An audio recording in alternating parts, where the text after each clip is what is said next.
Hello again.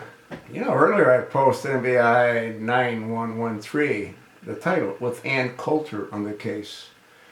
And that video talks about a challenge being put forth against the senator from Texas not being eligible to be a presidential candidate. Well, there's another article that I just read. I'm going to attach the link. It was written by Cheryl Chumley. It's on WorldNet Daily. And it's a recent article. It was dated the 26th of November 2015. Now, Ted Cruz faces eligibility challenge. Democrat Pitbull says he'll absolutely sue if Texan is nominee.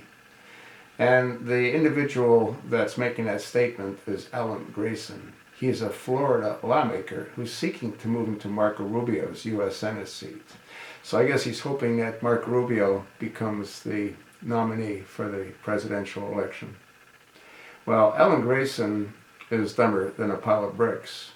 All he has to do is watch any one of my videos where I talked about Marco Rubio not being eligible to be a presidential candidate. And if Grayson wants to assume his seat, he can do so by exposing not necessarily Ted Cruz, but Marco Rubio. Marco Rubio was born in 1971. His parents were naturalized in 1975. The Natural Born Act requires parents, plural, to be American citizens for a offspring to be eligible for the Oval Office. Yes, I know, Barack Obama never qualified either, but that's a different story.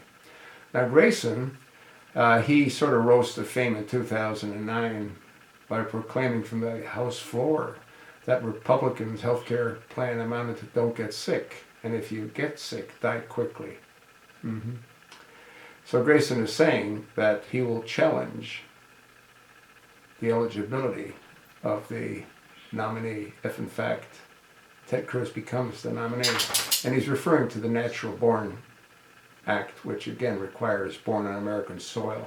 As I said numerous times, how is it that Ted Cruz can be considered to be American when he recently renounced his Canadian citizenship? The whole thing's a joke. Marco Rubio's a joke. And so is Grayson a joke for not knowing about Marco Rubio. You sort of wonder, what does Reince Priebus do when he can't even keep the candidates that are eligible to be eligible? He needs to get kicked to the curb. He's a little mealy mouse, nebbish. That's what I think. But that's a different story. This isn't about Reince Priebus. This is about Ted Cruz. This is about Marco Rubio. Neither one is eligible. I don't need to talk any more about the governor from Louisiana, Bobby Jindal. He already dropped out. Rick Santorum has to go as well, but he's not going to go anywhere, so it becomes a non-issue. People need to know the truth about Marco and the lies that he made when he said that his father was imprisoned by Fidel Castro. Fidel Castro became the dictator of Cuba in 1959. His parents immigrated in 1956. You wonder why it took him 19 years to become naturalized by the U.S. government. Just thought I'd ask.